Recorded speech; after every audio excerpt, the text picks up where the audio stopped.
Next, I would like to call upon Kairaa Chaurasia of 6th grade.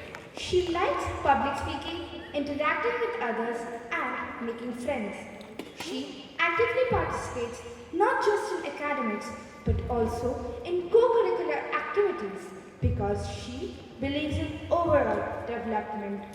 She wants to become an IAS officer and so she is molding and preparing herself for the same.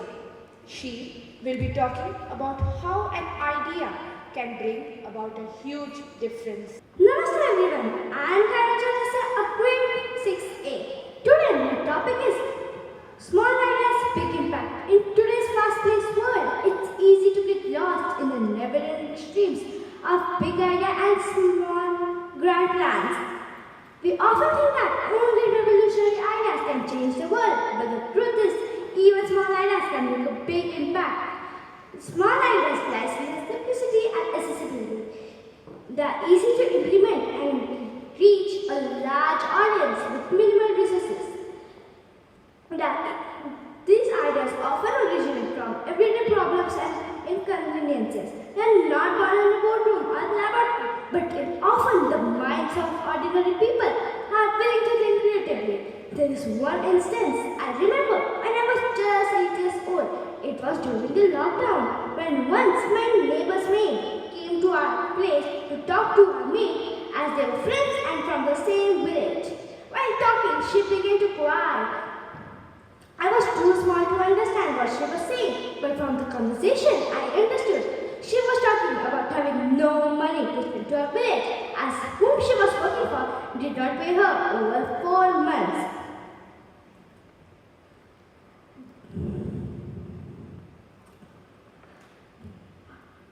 While seeing her, tears rolled down my eyes too. At the time I was putting back my toys and suddenly I got hang of my small piggy bank. I shook it and heard jumbling of the coins. I sat in one corner, broke my piggy bank and started to count the coins. The total amount turned out to be 152 rupees. I collected the amount and went to the maid and she said to me with tears in her eyes and put her hand over my head and said, "My dear, thank you for being so thoughtful. This is not going to help me much. I have a lot to do. This is your money. You keep it. It will be helpful for you." I was too sad and I was not able to help her in any ways. It was lockdown, so we could not go out in the society to play. So my friends and I had decided to meet at the terrace to play Ludo and Carrom board. I was not at all in a good mood to go and play, but yet I went because I promised my friends I would meet them. Looking at my face so down and low, my friend Muskan asked me the reason. I told her in a very low voice, "Do you know the uncle who lives on the ground floor? He's a senior citizen and now has retired and lost his job. His children live in Canada and not able to come down and pay any money to him, so he's unable to pay his maid." My friends were very sad to hear this. Then my another friend asked me how we can help her. We are too small. Then I told them the incident how I tried to help her, but the amount was too small. And suddenly something struck into my mind. And I thought to myself, like the way I collect money in the piggy bank, I am sure my friends will be collecting some money in the piggy bank. I didn't know how to start the conversation, but I took courage and spoke up. I asked them how many of them had piggy banks, and to my surprise, all had one. So I put forth my idea and told them, "So far I have got 152 rupees. If you don't mind, all of us can collect the amount from our piggy banks and give it to the maid. It will be helpful for her and she can send it to her family." So we decided to meet again the next morning, 9 a.m. on the terrace with our piggy banks. The next morning, I woke up very early, around 5 a.m. My mom asked me the reason to waking up so early. I told her, "Just like that, Mom." When the clock struck 9, I ran to the terrace, that piggy bank. We sat down to count the money from our piggy banks. The total amount turned out to be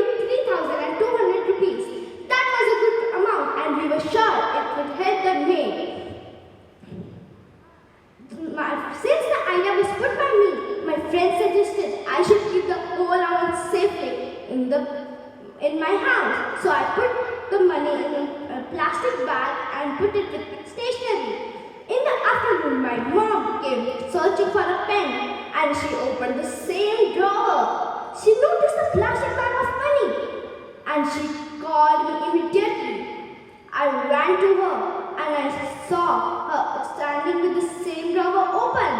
I was cold with sweat.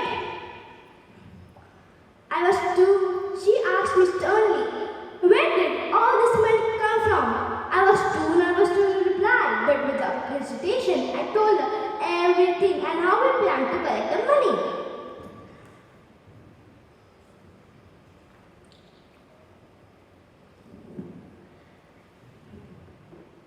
She was overwhelmed and hugged me tightly. She picked up her phone immediately and messaged all the society members and told them about the maid and said in the message, who are willing to help in the smallest way possible may do so outside the box, outside the room number 301. The amount would be counted in front of all society members on the terrace at 6 p.m. I was waiting for 6 p.m. When the clock struck 6, I ran to the terrace. The box was brought by my mom and she placed it in front of her uncle who was a treasurer. Uncle, with the help of some society members, counted the amount. To her surprise, the amount was 50,500 rupees. The amount was put in an envelope and called all of us friends and gave the envelope to me.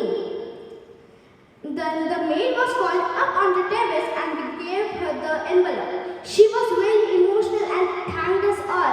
In that very moment, I experienced some peace. And this was my experience of small ideas, big impact. Thank you. Thank you, Kairaa, for a captivating speech.